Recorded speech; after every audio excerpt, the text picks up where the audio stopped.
Friday the 13th. Today is no longer a day of empty, toothless threats. Today is Judgment Day. Last night, the sky above Israel no longer held the stars. Instead, it was torn open by thousands of streaks of justice. Iran went all in on a massive gamble. Fourth-generation super missiles were unveiled for the first time. The pride, intellect, and self-respect of the Iranian people rained down like an unstoppable fury. While Israel's iconic cities were drowning in a sea of fire, one of the most humiliating scenes in the history of the United States military unfolded. The superfortress aircraft carriers, once the pride of Washington, were forced to retreat silently from the Gulf of Oman just to save themselves. America chose to turn its back and abandon its ally in its moment of desperation. Only when the aggressors were pushed into a corner did they begin to understand that the resilience of a righteous nation is a weapon that no defense system can neutralize. The question now is this: why did all the supposedly divine air defense systems of America and Israel turn into useless heaps of scrap metal on this night of judgment? Just how terrifying is the real power of Iran's fourth-generation missiles, enough to force America's carrier fleet into a bitter retreat? And most importantly, on this Friday the 13th, will the geopolitical map of the Middle East be redrawn in blood or in the uprising of a nation that refuses to bow? In today's video, Outward Insight takes you to the heart of this military earthquake. We do not report based on the fabricated and distorted communicates of the West. We strip the truth down to its core, from the vantage point of those who hold the sky itself. Greetings to our viewers watching Outward Insight. Before we go into the full analysis, please like and subscribe to the channel so you do not miss any important videos on global economic shifts. Part 1. The Night of Ghosts. When the illusion of air defense was blown to ashes, for far too long the world has been mesmerized by technological myths from Tel Aviv. They glorified the Iron Dome, David's sling, and the arrow as if they were immortal shields. A layered defense system that the West has endlessly romanticized, claiming not even a grain of dust could get through. But on this Friday the 13th, Thrawn proved to all humanity one brutal truth. Those billion-dollar shields are nothing more than useless piles of metal when faced with the uprising and supreme intelligence of a righteous nation. The Night of Judgment did not begin with thunderous explosions, but with a deathly silence across Israel's radar screens. Thrawn did not choose a crude, simplistic attack. It deployed a digital ghost formation. Hundreds of cheap decoy drones, built in the self-reliant workshops of the IRGC, flooded the sky like a swarm of hornets bursting from a shattered nest. Iran's objective was clear: force Israel's computerized defense systems into overload and psychological chaos. Every Tamir interceptor missile, costing tens of thousands of dollars, had to launch blindly just to shoot down drones made of cardboard and scrap plastic. This was a battle of minds, and in it the aggressor fell into the trap in humiliating fashion. While Israel's launchers were still busy chasing fake targets, the true assassins of Thrawn began to emerge from the horizon. Just look at the reality exposed last night on the streets of Tel Aviv. Videos recorded on mobile phones by ordinary Israelis laid bare the helplessness of the IDF. The Iron Dome was designed to intercept crude short-range rockets, but against flight paths with no predictable pattern and the terrifying speed of Iran's full-scale assault, it was utterly exposed. The success rate of 90% that Israel endlessly boasted about turned into a bitter joke. Those blazing red streaks tearing across the sky were not intercepted missiles. They were Iranian warheads finding their way toward the most sensitive military targets. The air raid sirens wailed without end, replacing cries of grief with the collapse of a technological illusion. Israel spent billions of dollars borrowing American technology, but it forgot one thing: technology cannot save a fundamentally flawed strategy, and it certainly cannot redeem the position of an unjust aggressor. Thrawn did not strike indiscriminately into civilian neighborhoods the way the American-Israeli alliance has repeatedly done in Gaza and Lebanon. Iran's strikes were surgical and precise. The targets were the Nevatim and Telnof air bases, along with the intelligence command centers of Unit 82,000. In that horrifying night, the hangars holding stealth fighters, the pride of the Israeli Air Force, were turned into roaring furnaces. Iran proved that nowhere on Israeli soil is safe when Tehran decides to enforce justice. The penetration of these strategic bases in the very first minutes completely shattered Israel's ability to respond, forcing those long accustomed to bullying the weak to retreat underground, holding their breath as they awaited the next wave of judgment. While Israel writhed in a sea of flames, its patron in Washington displayed a strange and telling silence. America's early warning systems in the region failed to provide any effective support. Why? Because even the United States was stunned by the sophistication of Iran's missile warheads. The most advanced phased-array naval radars in the Gulf of Oman were reportedly completely jammed by a mysterious frequency that Tehran had just unveiled. America realized that if it intervened more deeply at that moment, its own warships could become live-fire targets. The silence of the Pentagon in the early hours of Friday the 13th was an indirect confession. They had lost control of the skies over the Middle East to the ghosts of the IRGC. Israel's night of terror was not merely a military defeat, it was a strategic and moral defeat. The collapse of the Iron Dome struck a fatal blow to the credibility of the Western defense industry. The world saw clearly that the heavily advertised anti-air networks were in truth only tools for suppressing peoples with no weapons in hand.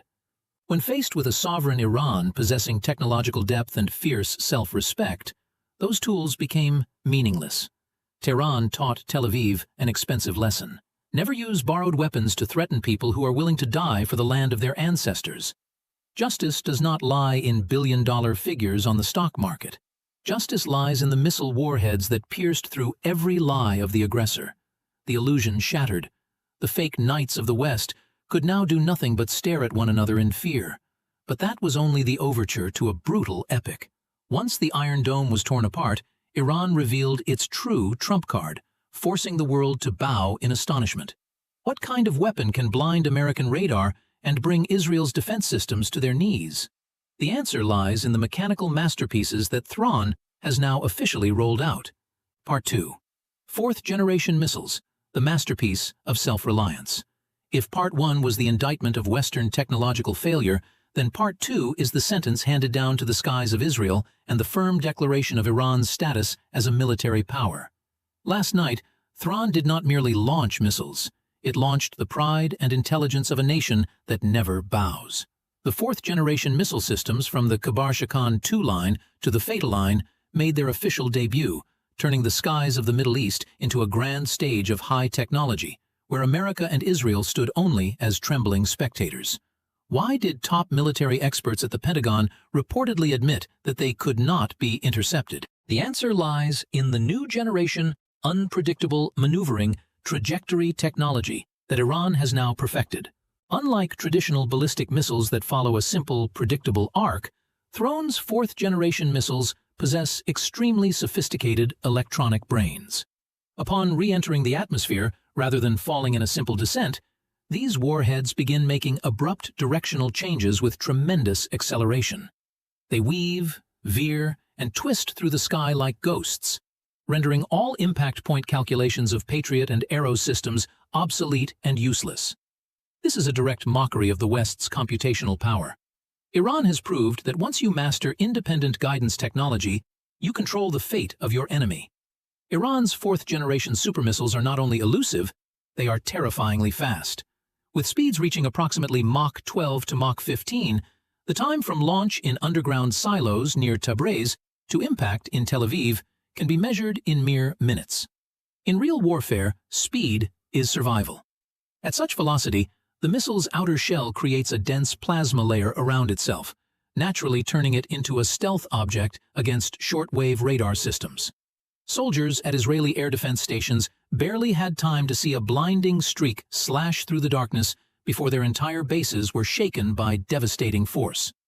There was no time to warn, no time to pray. It was cold, precise judgment delivered to those long accustomed to bullying weaker enemies. What astonished the world most was not just the missile's power, but their origin. For 50 years, under thousands of sanctions, Iran transformed isolation into momentum and built a fully self-sufficient defense industry. These fourth-generation missiles use no Intel chips, no Siemens components. Every screw, every circuit board, every drop of solid fuel bears the mark of "Made in Iran." This was a direct slap in the face of America's illusion that economic sanctions could break the will of a righteous nation. While Israel stretches out its hand to Washington for every interceptor missile, The industrial workshops of the IRGC are running at full capacity, producing sky assassins at only a fraction of the cost of their opponents. Self-reliance is the spiritual equivalent of a nuclear weapon, something no great power can ever confiscate. Unlike the brutality of the American-Israeli alliance, which so often rains disaster upon civilians, Iran's fourth-generation missiles were designed for astonishingly precise strikes. Their circular error probable is reportedly under 5 meters even after traveling thousands of kilometers.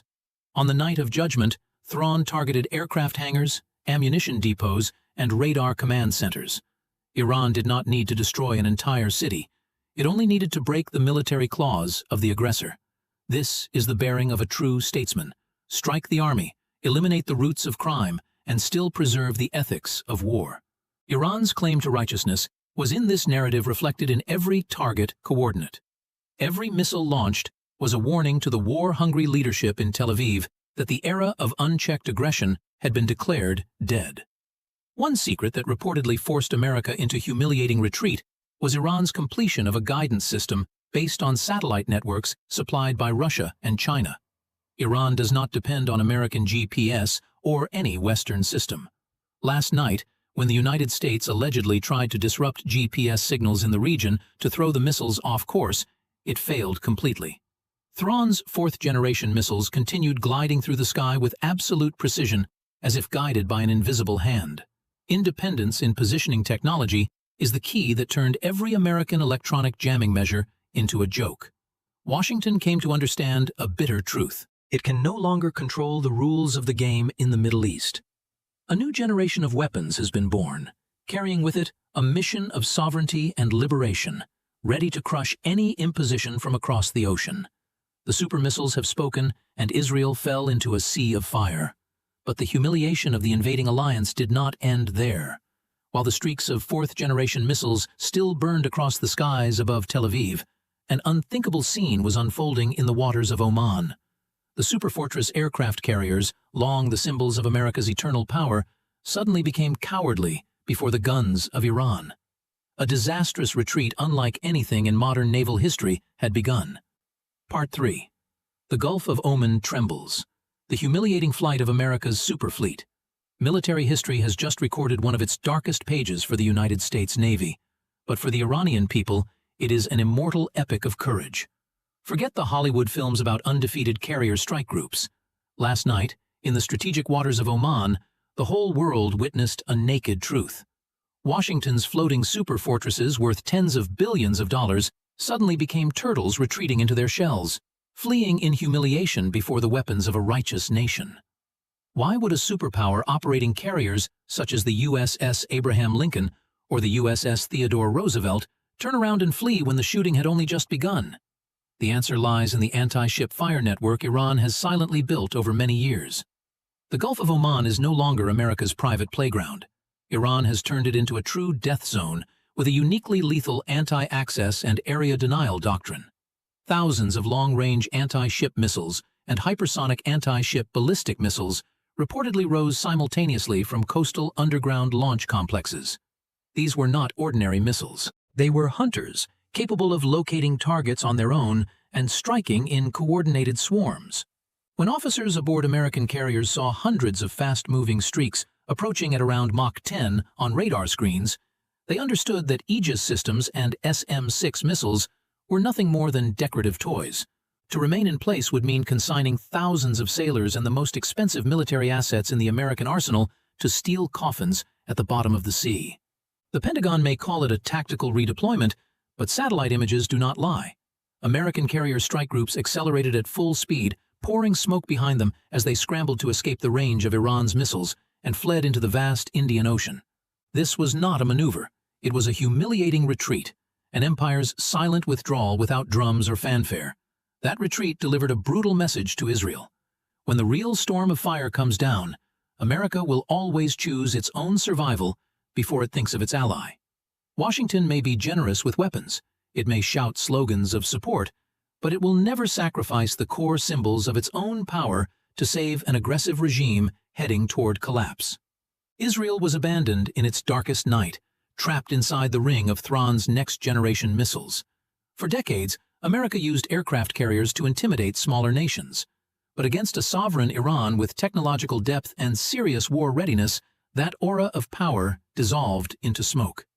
In the early hours of this morning, FA-18 Super Hornets reportedly sat idle on carrier decks, unable to launch under heavy electronic disruption from Iranian territory. The IRGC's electronic warfare forces are described here as unleashing a blinding assault against the entire satellite communications network of the American fleet. U.S. warships suddenly became isolated islands in the middle of the sea, cut off from command, cut off from GPS, cut off from certainty. In that context, retreat became the only option for those accustomed to bullying the weak, but terrified by a truly equal adversary. The Gulf of Oman no longer bore the shadow of the invader. It was returned to the calm of the peoples of the Middle East.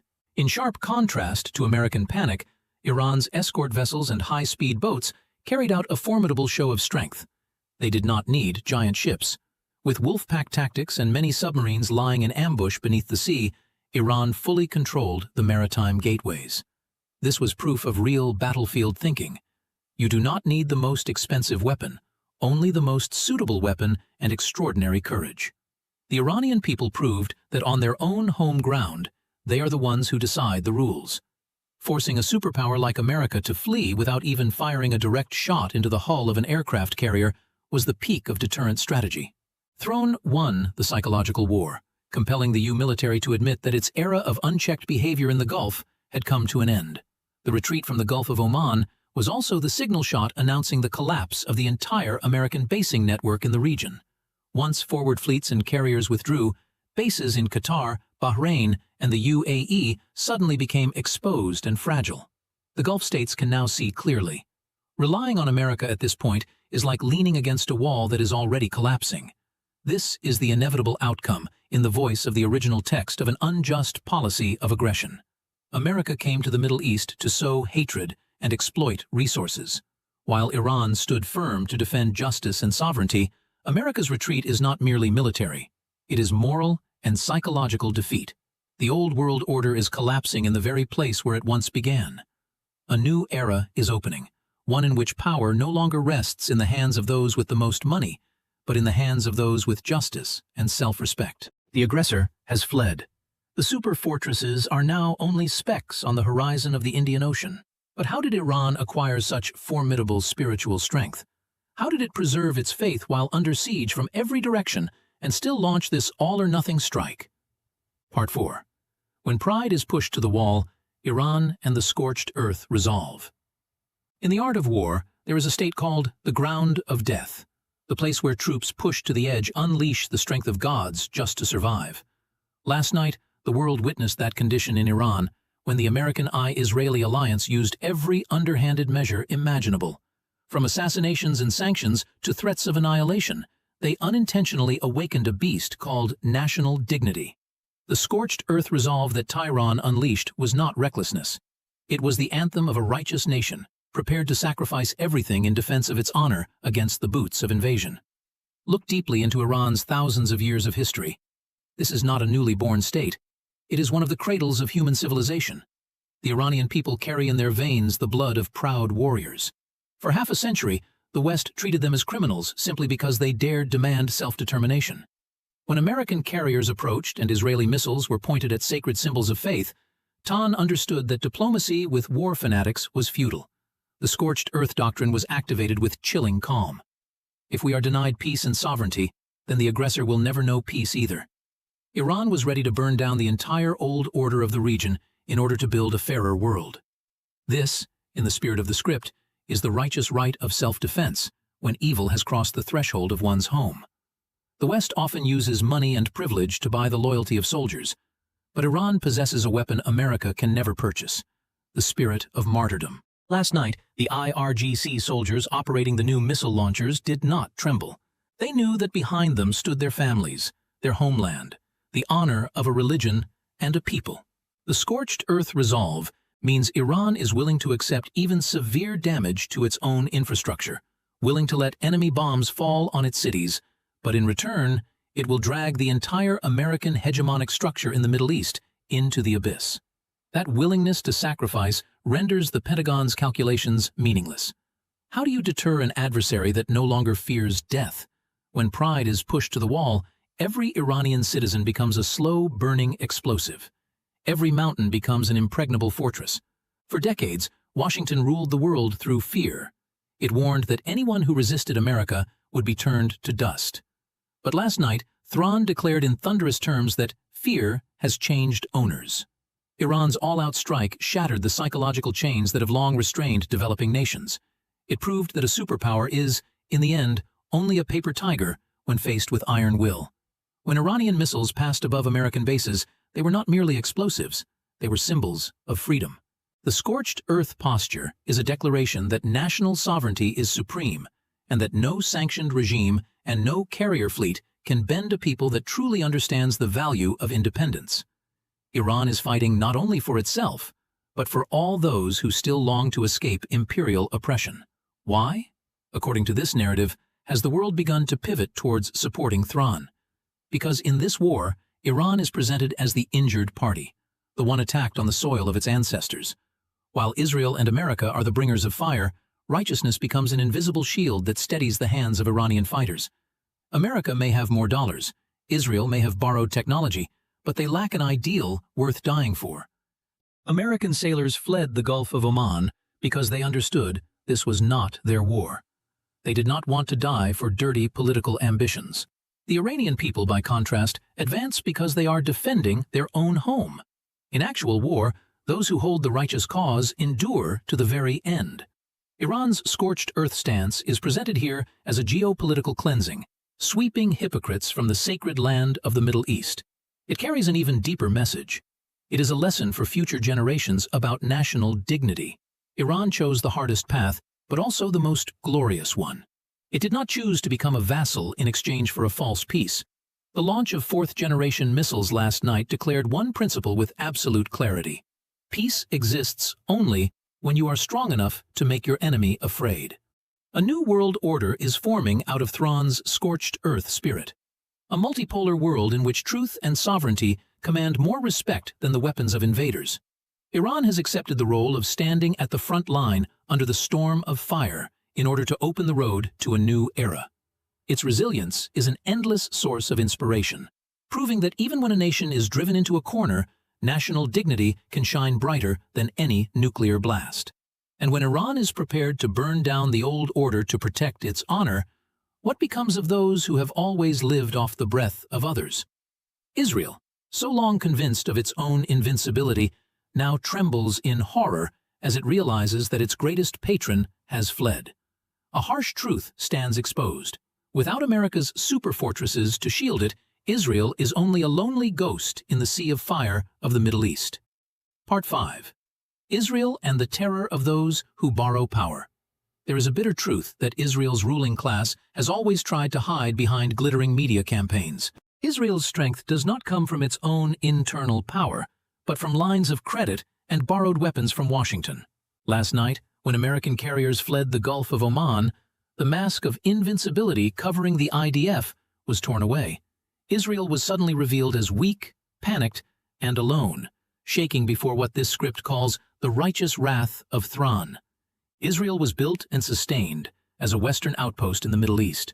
For decades, it grew used to bullying weaker neighbors with American bombs, American fighters, and American intelligence.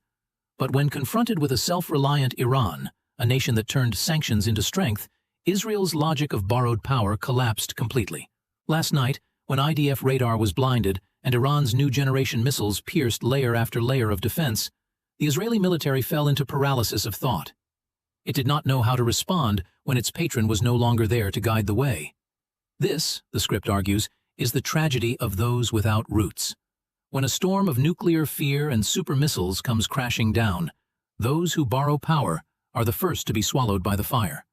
The IDF, so often portrayed by Western media as a sacred and invincible army, looked entirely different at its bases.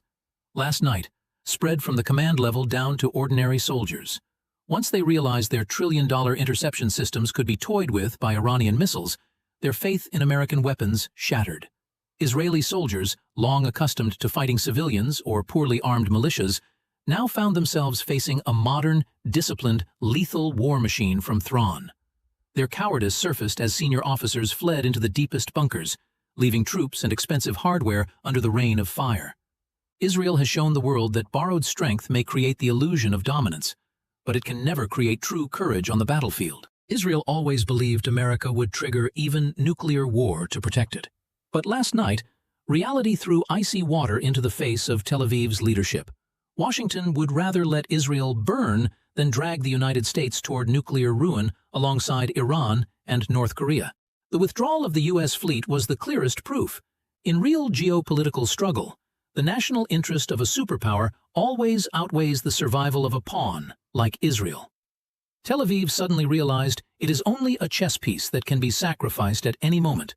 That loneliness is the price of choosing to serve imperial interests. Rather than seeking harmony with its region, Israel turned itself into an island of crime. And now that island is being swallowed by the rising tide of Iran's claimed justice. Mossad, which long prided itself on understanding every breath of Iran's leadership, was described here as utterly blind on the night of judgment. It did not know where the fourth-generation missiles were hidden. It did not know when Throne would launch, and it certainly could not predict the retreat of the American Navy. This intelligence failure exposes another truth. Surveillance technology cannot overcome Persian patience, discipline, and strategic depth. While MSAD busied itself with cowardly assassinations, Iran built a complete retaliatory structure that no spy could penetrate. Once its eye was blinded, the Israeli lion could only roar in hopelessness before its fangs were surgically broken by precision strikes from the east. The terror in Israel last night is a warning to every nation that chooses the path of borrowed power in order to commit injustice. You cannot use someone else's strength to build peace for yourself on the bones and blood of your neighbors. Iran, claiming the moral high ground, taught Israel the value of independence. When you build your own weapons and defend your own frontier, you stand upright. When you kneel and beg for each interceptor missile, you are no more than a hired hand. Israel's night of horror will continue, the text argues, for as long as it refuses to understand that power borrowed from Washington will never be strong enough to stop the fury of a people who have grasped the truth of liberation. But Israel's collapse in fear is only the immediate consequence. Seen from farther away, a much larger picture emerges. The decline of an empire that has misruled the world map for too long. Why did America accept this humiliation? Why did it abandon its most loyal ally? The answer in the logic of this script lies not only in Iran's military power, but in the collapse of an outdated illusion of Western hegemony. Part 6. The collapse of the illusion of Western hegemony. Friday the 13th was not only a military defeat for Israel, it was the obituary for the era of unchallenged Western domination in the Middle East. The image of American carrier fleets, once treated as symbols of absolute power, quietly fleeing the Gulf of Oman, sent a shockwave across the world. Washington's illusion of supremacy officially shattered. America is no longer the sheriff that can dictate rules at will, and the West is no longer the center of the universe before which the world must kneel. For decades, Washington maintained its expansion by sowing fear through air power and expeditionary fleets. It believed the mere presence of a carrier strike group was enough to crush the will of any nation. But Iran proved, in the language of this text, that such dominance was only an outdated psychological ghost against a truly sovereign nation with an independent military scientific foundation and unbreakable faith. Every expensive American weapon revealed its real nature, costly tools with no soul. America withdrew not because it lacked ammunition, but because it had lost its deterrent aura. When a superpower no longer dares defend its closest ally before the guns of a sanctioned nation, that is the moment its hegemony collapses. America now appears before the world like a giant with feet of clay, trembling under the precise and relentless strikes of Persia. In the past, America could overthrow governments in Iraq or Libya with overwhelming firepower. But Iran in the year 2026 is presented here as an entirely different story. Throne's fourth-generation missiles and latent retaliatory capacity created a reverse deterrence environment. America recognized that the price of intervening in Iran would not be a few $billion, but potentially the survival of its own global empire. The West became too confident in its ability to control the game. It forgot one rule of actual conflict. When you drive a righteous people into a corner, they will break every rule you created.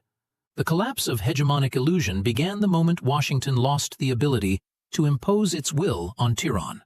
The old world order in which truth belonged to the side with more guns is being replaced by a new order in which real power belongs to those with justice and dignity. As they look at the American Navy's retreat, Washington's allies from Europe to Asia are shuddering. They ask a bitter question. If America abandons Israel, its favorite child and strongest forward outpost, would it really sacrifice itself to save us? The retreat from the Gulf of Oman is a geopolitical scar that will never heal. It proves that America's security agreements are little more than scraps of paper when Washington's core interests are endangered. NATO and the old military alliances are decaying from within. Trust in America's security umbrella is evaporating, replaced by a more realistic trend. Nations will begin seeking accommodation with rising powers and prioritizing national sovereignty over vassalage to a dying empire. The Night of Judgment opened a new era in which Eastern nations and developing countries are no longer controlled by the flow of dollars or the muzzles of Western guns. Iran, through its resilience, has become a torchbearer for a multipolar order. Why, in the logic of this script, did Russia and China maintain such a calm, powerful silence during this conflict? Because they understand that America's collapse in the Middle East is the foundation for the rebirth of a strong Eurasian continent. Western hegemony was built on division and exploitation. But the new order, this text claims, is taking shape around sovereignty and fair cooperation. Throne proved that a nation does not need to be the richest on earth in order to defeat the strongest on earth. It only needs to be right in its cause and brave enough to stand upright in defense of that cause. Western hegemony was built on lies, disguised as tradition, and fake democratic values. It invoked freedom to seize resources and invoked human rights to justify assassinating scientists. But last night, according to this script, those lies were burned away by Iranian missiles. The world saw a cowardly America fleeing, a panicked and desperate Israel, and an Iran calmly carrying out justice. This is presented as history's final verdict upon the war fanatics. The Western empire of domination did not end with a giant explosion. It ended with a humiliating withdrawal across the waves of Oman. From the ashes of that falsehood, a new world is rising, in which truth and dignity will become the guiding principles of international relations. The ghost of hegemony is fading with the gray smoke of the American fleet. The Middle East is breathing the air of freedom after the terrible night of judgment. But the final act is not yet over. Out of the ashes of aggression, a new dawn is blazing on the horizon. Who will be the final victor in this great geopolitical earthquake? And how will humanity look upon throne after the grave of imperialism has been dug? Part 7. A new dawn from the ashes of falsehood. As the final trails of Iran's missiles dissolved into the sky and the American carriers vanished over the horizon of the Indian Ocean, the world was forced to confront a stunning realization. An old era had died, and a new dawn was blazing over throne. Friday the 13th was not the end of the world. It was a day of purification, when the lies and dirty political tricks of the West were burned away to make room for a world order based on sovereignty and genuine self-respect. For decades, this region was treated as a gas station or a chessboard for distant powers. America and Israel gave themselves the right to redraw borders, install puppet regimes, and sow hatred for profit. But after the night of judgment, that absurd order was smashed apart. The triumph of Iran's fourth-generation missiles in the narrative of this script became a thunderous declaration. The Middle East is no longer anyone's backyard. America's retreat left behind a vacuum of power, and that vacuum is now being filled by the solidarity of nations that see themselves as righteous. Neighboring countries that once feared Washington's authority have now seen where real strength lies. A new axis stretching from Thrawn to Baghdad, Damascus, Moscow, and Beijing is said to be forming to defend the peace of Eurasia. After this terrible night, Iran is no longer merely a sanctioned nation. It has risen as a beacon of self-reliance. For a country besieged for 50 years to produce super missiles, blind American radar, and force the world to hold its breath, is framed here as a historic miracle. Iran's position has become that of a rule-maker. It has shown billions of people around the world that no matter how powerful the opponent is, no matter how much money it has, all of it becomes meaningless before iron spirit and an independent military science. Throne taught humanity one lesson. If you want peace, you must have strength. And if you want strength, you must stand on your own feet.